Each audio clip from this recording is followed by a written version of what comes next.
वर्णं शुभांगं लक्ष्मीकान्तं कमलनयनं योगीभिर्ध्यानगम्यं वन्दे विष्णुं भवभयहरणं सर्वलोकैकनाथं चन्द्रोद्भासितशेखरे स्मरहरे गंगाधरे शङ्करे सर्परिभूषितकण्ठकर्णविवरे नित्यत्वैश्वानरे हे रामा पुरुषोत्तमा नरहरे नारायण केशव हे गोविंद दयानिधे गुणनिधे सीतापते श्रीपते त्रिवैकुंठाधिपते चराचरपते लक्ष्मीपते पाहि मां मंगलमूर्ति सद्गुरु मिलवै सर्वाधार मंगलमय मंगलकरण बिनवो बारंबार धन्य धन्य सद्गुरु सुखदा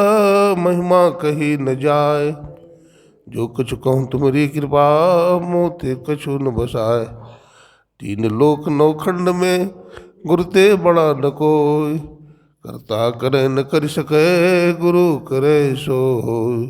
बोलिए प्रेम से श्री सद्गुरु महाराज की।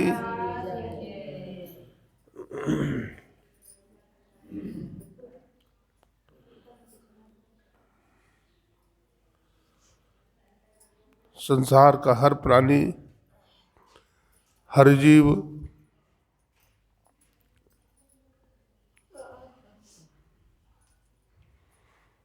ये समझता है कि इंद्रियों का सुख में ही सुख है, शरीर ही सत्य है।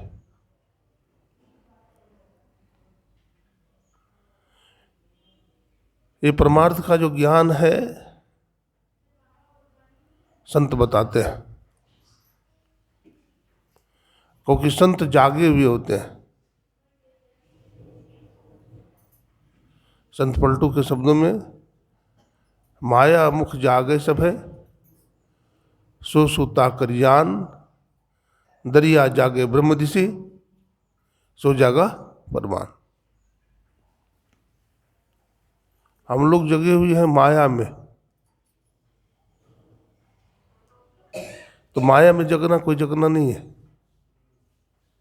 वो सोया हुआ ये सब जानना चाहिए। तो फिर कौन सा दिशा में जागने को कहते हैं? तो कहते हैं परमार्थ की दिशा में, ब्रह्म की दिशा में जागिए। तो ब्रह्म दिशा में जागने का मतलब 9 द्वार से ऊपर जो 10वां द्वार है, वो 10वां द्वार जागृत हो जाता है, आज्ञा चक्र जागृत होता है, कुंडलनी शक्ति जागृत हो जाती है।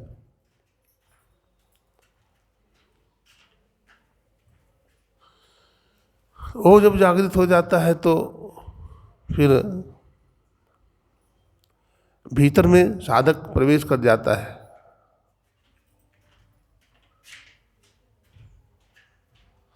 और जब भीतर में प्रवेश कर जाता है तो भीतर का आनंद, भीतर का सुख मिलने लगता है। अब बाहर के का जो विषय सुख है इससे उपराम हो जाता है। जैसे कोई आदमी मान लीजिए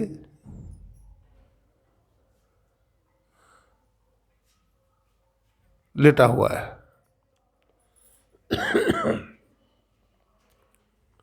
और लेटा हुआ आदमी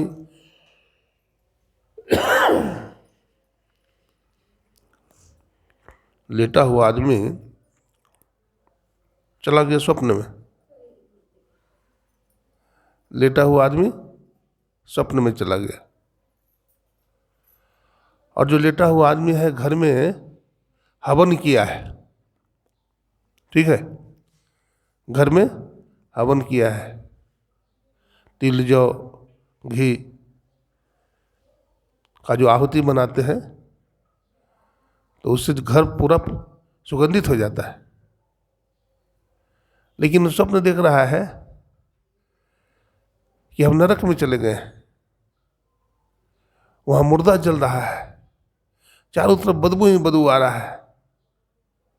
तो मैं कहता हूं जब आँख उसकी खुल जाती है तो बदबू बदबू सुनाई पड़ता है उसको? बदबू का अनुभव होता है? नहीं होता है, बदबू का अनुभव नहीं होता है। वो स्वप्न में था, यानी स्वप्न में था, यानी कहाँ था? स्वप्न में जीव का वासा कहाँ है? स्वप्न में जीव का वासा है कंठ में, और जगा हुआ अवस्था में जीव का वासा है आंख में। और जब सो जाते हैं तो जीव का वासा कहाँ हो जाता है? हृदय में। तो देखिए, है सुगंधित स्थान पर, और स्वप्न में आंख से नीचे चले जाने के कारण स्थान भेद से अवस्था भेद, अवस्था भेद से ज्ञान भेद होता है, हुआ ना? तो जैसे जैसे हम ऊपर जाएंगे आंख से ऊपर, वैसे वैसे ज्ञान बढ़ता है, और जैसे जैसे नीचे जाएंगे तो ज्ञान क्या होता है? घटता है। संत महात्मा कहते हैं 3 अवस्था को छोड़ करके आप चौथी अवस्था में जाइए। गोस्वामी जी लिखते हैं 3 अवस्था तजहु भजहु भगवंत, मन कर्म वचन अगोचर व्यापक व्याप्य अनंत। 3 अवस्था को छोड़ करके चौथी अवस्था में चले जाइए। 3 अवस्था को छोड़ करके कहाँ जाइए? चौथी अवस्था में जाइए। और चौथी अवस्था है तुरीय अवस्था, वहां बड़ा आनंद आएगा। तो वहां जाने का प्रयास करना चाहिए। इसके लिए अतिशय ध्यान अभ्यास की जरूरत है। पहले तो ध्यान करने में मन नहीं लगता है आदमी को, लेकिन अभ्यास करते करते फिर मन लगने लगता है। भीतर का सुख, भीतर का चैन, भीतर का आनंद उसको मिलने लगता है। और जब भीतर का सुख, भीतर का चैन, भीतर का आनंद मिलने लगता है तो उसके अंदर एक शक्ति जागृत होती है, उसके अंदर एक प्रेरणा होती है, अंदर से पुकार आती है आ रही धूर से सदा तेरे बुलाने के लिए। धूर में शब्द। तुलसी साहब कहते हैं सुन लाम का पे पहुंच के तेरी पुकार है आ रही धूर से सदा यार देखना। पुतली में तिल है तिल में भरा, राजकुल का कुल इस परदेश यहाँ के जरा पार देखना। जरा इस परदेश में तो आओ, तो यहाँ का आनंद देखना, क्या आनंद है यहाँ का। इस परदेश से आके जरा पार देखना।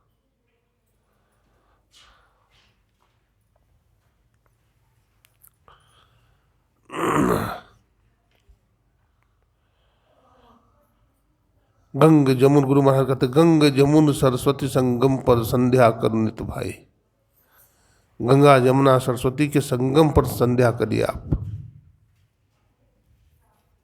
तो कहेगा गंगा किसको कहते हैं, जमुना किसको कहते हैं, और सरस्वती किसको कहते हैं? तो कहते हैं इड़ा भगवती गंगा, पिंगला जमुना नदी, इड़ा पिंगलयूर मध्य सुषुम्ना च सरस्वती। बाई आँख को इड़ा कहा, दाहिनी को पिंगला कहा, और इन दोनों के बीच में सरस्वती है।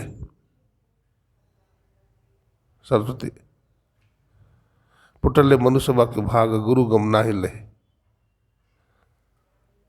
गुरु महाराज कहते हैं वो मनुष्य का भाग फूट गया है जो ध्यान नहीं करता है।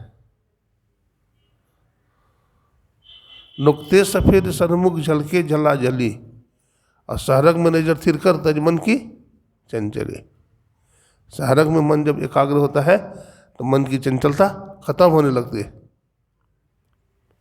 ऐसा समझिए जैसे मरकरी जलती है तो कीड़ा पतंगा सब आता है, उसको खाने का सामान समझता है कि खाने का सामान है, जाता है तो क्या होता है, जल करके मर जाता है। ठीक, आप ध्यान भजन करेंगे और आपके अंदर सूर्य का उदय होगा, चंद्रमा का उदय होगा, उस प्रकाश में काम क्रोध लोभ रूपी पतंगा जल जल करके मर जाता है, गिर जाता है। जगदीश चंद्र बसु का नाम सुने आप लोग? बड़े वैज्ञानिक हुए जगदीश चंद्र बसु। तो उन्होंने ट्रांजिस्टर का आविष्कार किया और बहुत सारे आविष्कार किया उन्होंने। बड़ा गरीब घर का था,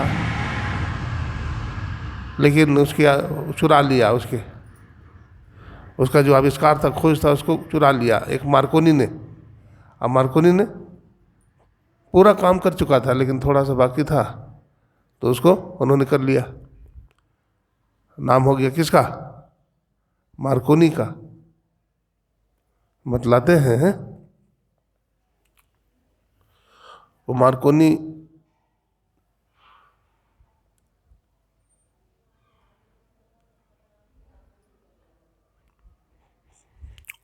का नाम हो गया। और निर्माण किया जगदीश चंद्र बसु। तो बतलाते हैं जब विदेश गए हो तो लोगों ने उनसे कहा कि शंख बजाने वाला देश से आया है। क्या कहा? शंख बजाने वाला देश से आया है, शंख धमा, है ना? जो शंख बजाता है उसको शंख धमा कहते हैं। तो कहा, भाई आप तो शंख बजाने वाले देश से आए हो। बोला, हाँ, हमारे देश में शंख बजता है। तो क्या समझते हो? शंख बाजे अब बलाई भागे। तुम्हारे देश में तो कहता शंख बजता है तो बलाई भाग जाता है। कहता हाँ, बलाई भागता है। तो मैं प्रत्यक्ष दिखाता हूँ। उन्होंने शंख बजाया। किसने? जगदीश चंद्र बसु ने। तो क्या देखा? छोटा छोटा कीड़ा पतंगा, है ना, गिर करके मर गया। तो माइक्रोस्कोप यंत्र से देखा, सूक्ष्मदर्शी यंत्र से देखा, तो सही में वैज्ञानिक ने पाया कि हाँ, छोटा छोटा सा कीड़ा मकोड़ा क्या हुआ? गिर करके मर गया। कहा जिस तरह से शंख बजाने से कीड़ा मकोड़ा, बाहरी कीड़ा मकोड़ा गिर करके मर गया, तो अंदर का जो शंख बजेगा, परमात्मा का शंख जब बजेगा, तो काम क्रोध लोभ रूपी पतंगा जल करके भस्म हो जाएगा। ये शंख धमा है, शंख बजाने वाला देश है, इसे मत समझो। हमारा देश भारतवर्ष बड़ा महान देश है। हमारे देश में गंगा जमुना है, हमारे देश में हिमालय पहाड़ है, हमारे देश में बहुत बड़े बड़े संत महात्मा हुए हैं, ऋषि मुनि हुए हैं, सती जती हुई है। इसलिए हमारे देश का बड़ा गौरव है, हमारा देश महान है। उन्होंने कहा जगदीश चंद्र बसु ने, साधन कीजिए, भजन कीजिए।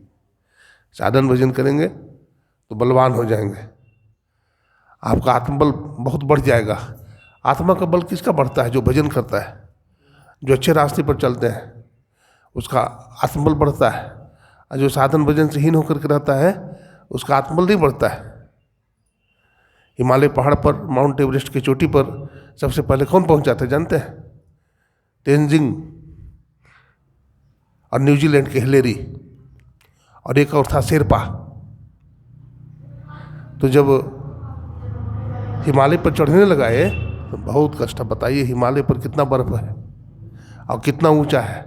ऑक्सीजन का डब्बा लेकर के गया वहाँ, कई थे, 500 थे, घटते घटते सब भाग गए, सब भाग गए। अब कौन बच गया? तेंजिंग, न्यूजीलैंड के हिलेरी और शेरपा। अब जब उतने लोग भाग गए तो शेरपा भी घबरा गया। शेरपा ने कहा, तेंजिंग और हिलेरी सुनो, इतने लोग तो भाग ही गए, अब मैं भी भाग जाऊंगा। अब हमारा भी हिम्मत नहीं करता है, अब तो ऑक्सीजन भी का बक्सा भी काम नहीं करता है, अब तो दम तोड़ देंगे। कहा अब तो दम तोड़ देंगे। कहा नहीं भाई नहीं, सुनो, हम तो वहां जाकर के ही दम तोड़ेंगे, हम तो वहां पहुंच करके रहेंगे। देखो हमारा जो चरण है ना, चरण, वो माउंट एवरेस्ट पर पड़ेगा। माउंट एवरेस्ट सुनो भाई, तुम तो जहाँ तक हो वहीं तक रहोगे। तुम्हारी ऊंचाई जितना ऊंचा है उतना ही ऊंचा रहोगे। लेकिन हमारा जो लक्ष्य है वो नापा नहीं जा सकता है। हम कितना ऊंचा पहुंच जाएंगे हमारे लक्ष्य को तुम नाप नहीं सकते हो। देखो, हमें विश्वास है, हौसला है कि हम वहाँ जरूर पहुंच जाएंगे। देखिए, हौसला रखा और ऐसा हुआ, तेंजिंग और हिलेरी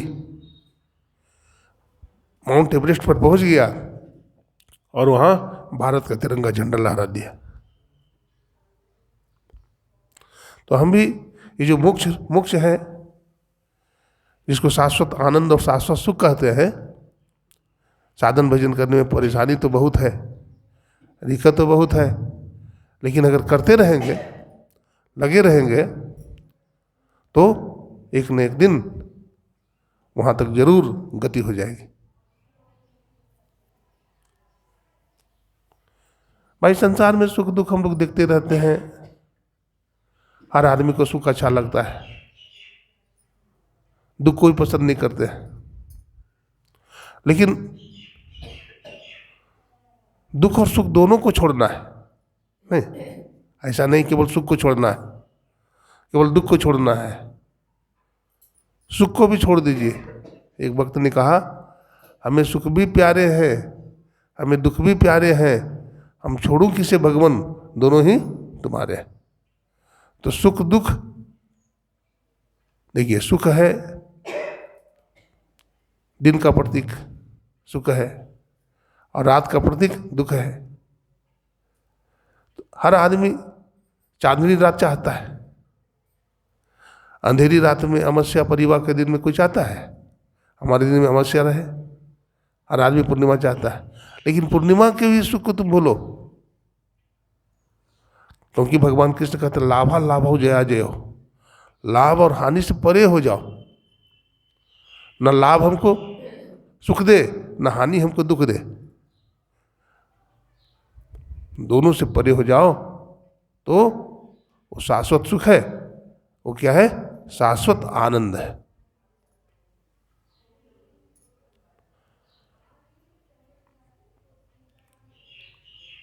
हमारे गुरु महाराज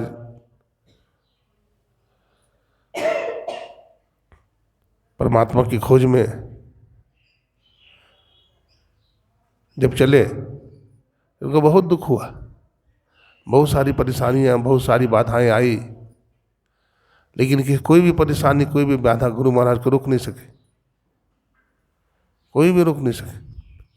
जब ईश्वर की खोज में गुरु महाराज निकले, तो दार्जिलिंग के पथ पर, सड़क पर जो है, जिसको जीटी रोड बोलते हैं,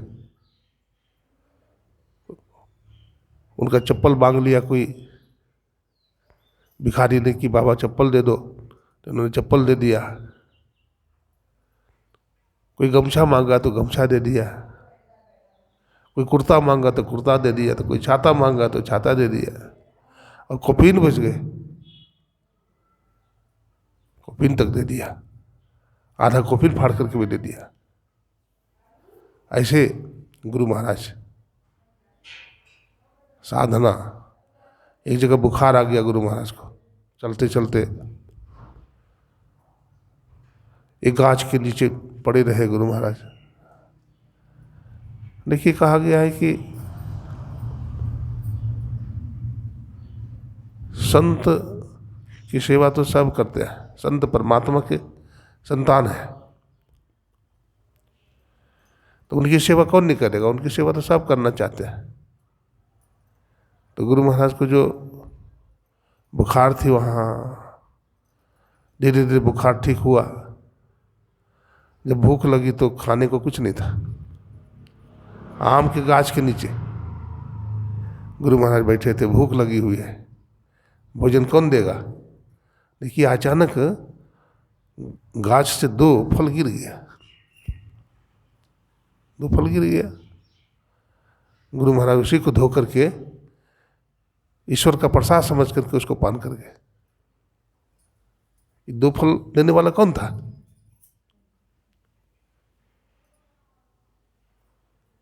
बतलाते हैं एक जगह गए तो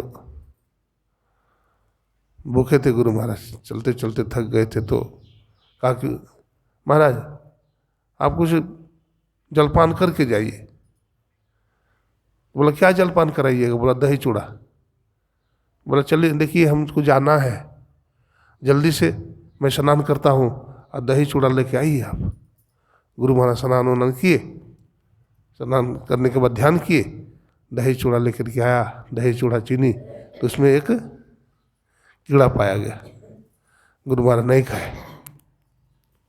गुरु महाराज नहीं खाए तो कहा कि महाराज आप नहीं खाए तो दूसरा ला देता हूँ। बोला नहीं नहीं नहीं, हमारे भाग्य में नहीं था तो मैं नहीं खाऊंगा। चल दिए। बोले हमारे भाग्य में नहीं था तो मैं नहीं खाऊंगा। अब गुरु महाराज चले गए वहाँ से। खुदा अपने दीवानों को करता है निगरानी। आगे बढ़े तो फिर एक सत्संगी ने दाल भात सब्जी बना करके खिला दिया। खुदा अपने दीवानों की करता है निगरानी, नया भोजन, नया गद्दा, नया पानी, खुदा अपने दीवानों की करता है निगरानी। वो निगरानी करता है। ऐसा मत बुझिए हम ध्यान करते हैं, सत्संग करते हैं तो भूखे मरेगा, नहीं नहीं, ऐसा नहीं। सब साधन जुड़ जाता है वहाँ, सब साधन, सब दुख भाग जाएंगे। भक्तिमती मीराबाई कहती है मेरे सब दुख दूर हुए जब से तेरा नाम लिया। एक सत्संगी था तो उसको 2 बेटी थी, बड़ा गरीब आदमी था बेचारा। गुरु महाराज के पास जाकर रोने लगा, गुरु महाराज हम बहुत गरीब आदमी हैं, हमारी बेटी की शादी हो कैसे होगी? तो गुरु महाराज 1 मिनट मौन हो गए। गुरु महाराज कहते हैं ए हो सुनो, हो फलाना सुनो, परमात्मा ने इस संसार में हर का जोड़ा बना के भेजा है, जोगा जोगा आएगा ना तो मिल जाएगा। आप चिंता काहे को करते हो? ये भी अपना भाग लेकर के आई है न, इसका भी अपना भाग है, इसलिए जोगा जोग होगा, समय आएगा और मिल जाएगा, आप चिंता नहीं करो। उस दिन से उसका चिंता भाग गया।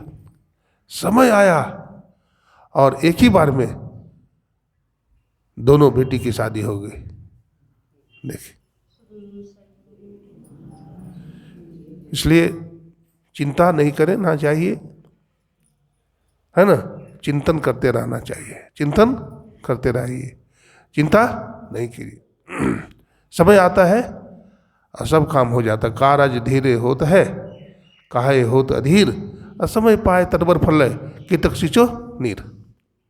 समय आने पर गाछ में देखते अमौरी लग जाता है ना, अमौरी लग जाता है और फिर धीरे धीरे बड़ा होते होते होते होते आम और फिर पक जाता है ना, पका हुआ आम हम लोगों को मिल जाता है। मज्जन फल देखिए तत्काला। बतलाते हैं अररिया जिला में एक बार ध्यानाभ्यास हो रहा था, ध्यानाभ्यास चल रहा था तो कुछ वॉलेंटियर होते हैं ना, वॉलेंटियर देख रेख करने वाले, जो थोड़ा झुक जाए तो उसको सीधा करके बैठा, सीधा होकर बैठो, आलस मत करो। तो वो जो ध्यानाभ्यास किया गया था बगीचा में, आम का बगीचा था, वहीं पंडाल वगैरह लगा दिया गया था, वहीं ध्यानाभ्यास होता था। तो जो दो देख रेख करने वाला था तो आम गिरा ना तो आम खाने लगा वो, क्योंकि वो तो ध्यान कर नहीं रहा था, वो तो देख रहा था केवल, आम खा ही रहा था कि घंटी बज गई। 1 घंटा पूरा हो गया तो कहा कि भाई हम लोग ध्यान करते हैं, तुम आम खाते हो जी? तो बोला आम नहीं खाएंगे तो क्या करेंगे? गोस्वामी जी ने लिखा है। बोला क्या लिखा है गोस्वामी जी? उन्होंने लिखा है मज्जन फल देखिए तत्काला, और का कोहे पुक मको मराला। हाँ, सत्संग करने का तत्काल फल मिलता है। हम लोग सत्संग कर रहे हैं, ध्यान कर रहे हैं, तो भगवान ने आम दे दिया और आम खा रहे हैं, है ना। सत्संग करते रहिए, ध्यान करते रहिए, बड़ा सुख मिलेगा। इसको कभी नहीं छोड़िए।